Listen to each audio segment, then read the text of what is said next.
Hello friends, welcome to ज्ञान stream. आज हम लोग अपने आगे की सीरीज़ में आज हम लोग देखेंगे। जैसे अभी तक हम लोगों ने नॉर्थ अमेरिका में जितने भी यानी कि इम्पॉर्टेंट बे हैं, इम्पॉर्टेंट गल्फ़ है, इम्पॉर्टेंट बाइट हैं, इम्पॉर्टेंट पेनिनसुला, इम्पॉर्टेंट आइलैंड्स हैं, हम लोगों ने उनको अच्छे से देखा और समझा। आज हम लोग उसके आगे कड़ी समझेंगे, यानी जो इम्पॉर्टेंट स्टेट हैं, इम्पॉर्टेंट जो पासेस हैं, इम्पॉर्टेंट जो चैनल्स हैं, आज हम लोग उनको अच्छे से समझेंगे। तो आइए शुरू करते हैं। सबसे पहले हम लोग देखते हैं यहाँ पे डेविस स्ट्रेट। डेविस स्ट्रेट यहाँ पे कहाँ है? ये है डेविस स्ट्रेट, ठीक है। तो डेविस स्ट्रेट जो है वो क्या करता है, ग्रीनलैंड को बैफिन आइलैंड से अलग करता है। जैसे हम लोगों ने इसके पहले क्लास में पढ़ा था कि नहीं कितने आइलैंड है और कहाँ कहाँ पे है। तो आई होप कि आपको याद होगा कि ये कौन सा आइलैंड है। ये है बैफिन आइलैंड, ठीक है। तो ये क्या है? Baffin island.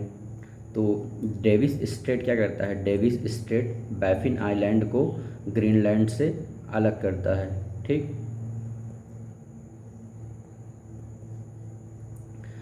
और उसके बाद जो जोड़ता किसे है, जैसे आपको पता ही है कि ये क्या है? आर्कटिक सर्कल है। तो आर्कटिक सर्कल के ऊपर कौन सा ओशियन है? आर्कटिक महासागर, आर्कटिक ओशियन है। तो आर्कटिक ओशियन का ही हिस्सा क्या है? बैफिन वे। और ये जो लेब्राडोर सी है वो किसका किसका भाग है? अटलांटिक ओशियन का, ठीक। तो यहाँ पे बैफिन बे को लेब्राडोर सी से जोड़ता है। आप ये भी कह सकते हैं कि आर्कटिक ओशियन के बैफिन बे को अटलांटिक ओशियन के लेब्राडोर सी से जोड़ता है, ठीक। ये हो गया हमारा डेविस स्ट्रेट। डेविस स्ट्रेट के बाद हमारा आता है हडसन की खाड़ी। डेविस स्ट्रेट के बाद हमारा क्या आता है? हडसन की खाड़ी। तो यहाँ पे हडसन की खाड़ी ये हो गया। तो यहाँ पे आता है हडसन जलसंधि, ठीक। तो हडसन जलसंधि अब किसको अलग करता है, किसको जोड़ता है? तो हडसन जलसंधि बैफिन आइलैंड को उनगवा पेनिनसुला।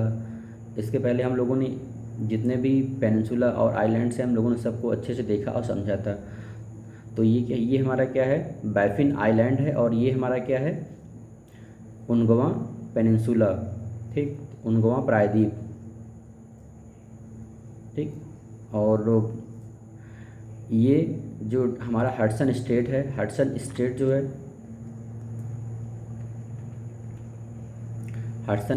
जो है हमारा बैफिन आइलैंड को उनगवा पेनिनसुला से अलग करता है और हडसन की खाड़ी को लेब्राडोर सी से जोड़ता है, ठीक।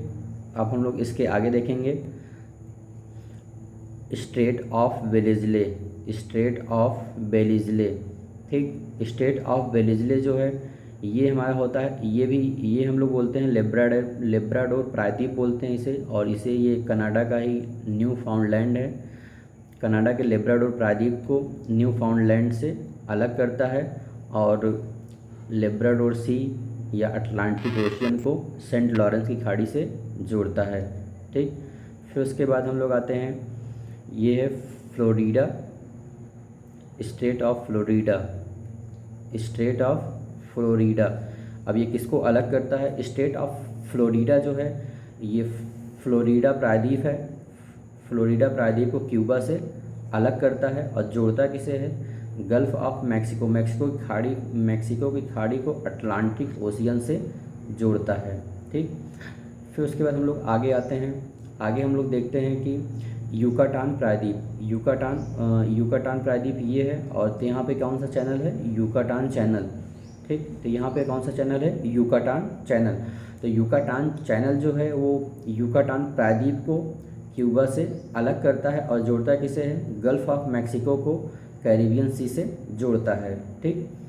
और फिर उसके बाद हम लोग आगे देखेंगे, आगे हमारा आता है विंडवर्ड पासेज। आगे हमारा क्या आता है? विंडवर्ड पासेज ये है, विंडवर्ड पासेज यहाँ है, ठीक। तो विंडवर्ड पासेज जो है क्यूबा को हैती से अलग करता है। या आप ये भी कह सकते हैं कि जैसे आप लोग हम पहली क्लास में पढ़े थे कि हैती और डोमिनिकन रिपब्लिक को जॉइंट रूप में हम लोग क्या बोलते हैं?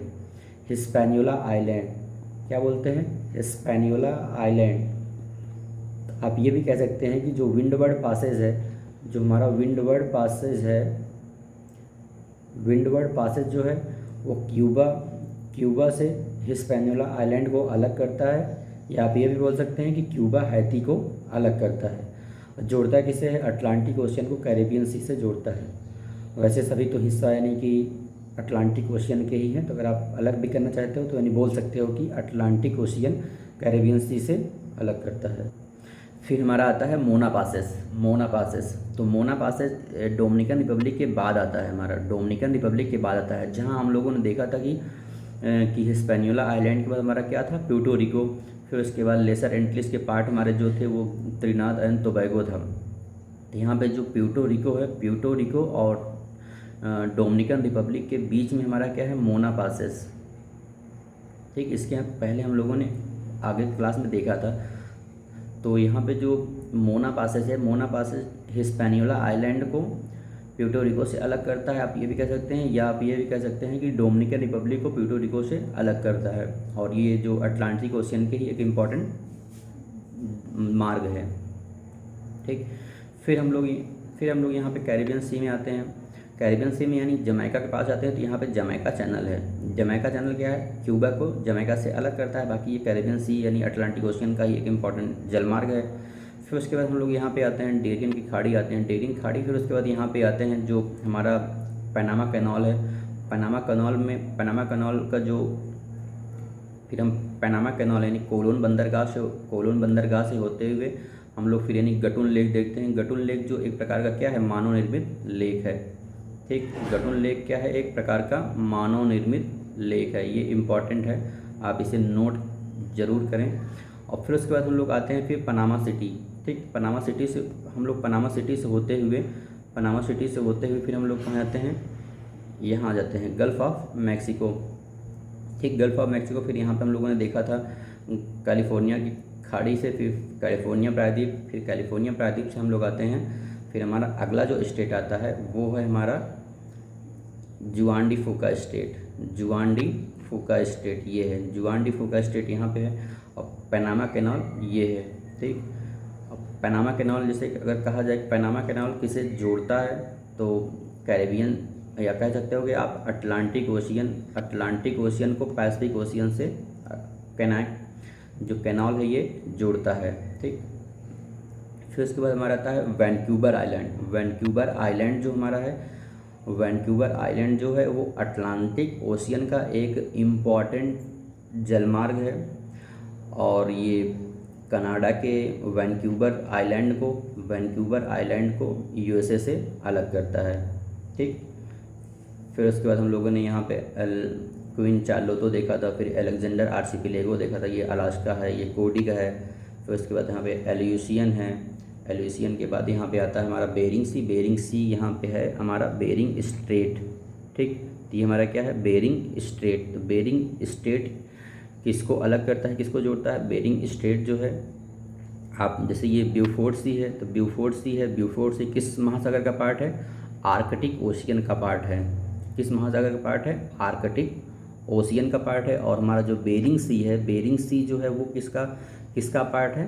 पैसिफिक ओशियन यानी प्रशांत महासागर का। तो आप ये भी बोल सकते हो कि जो हमारा बेरिंग सी जो है पैसिफिक ओशियन के पैसिफिक यानी प्रशांत महासागर के बेरिंग सी को आर्कटिक महासागर के ब्यूफोर्ट सागर से जोड़ता है, और यूएसए के अलास्का को रूस के साइबेरिया से अलग करता है।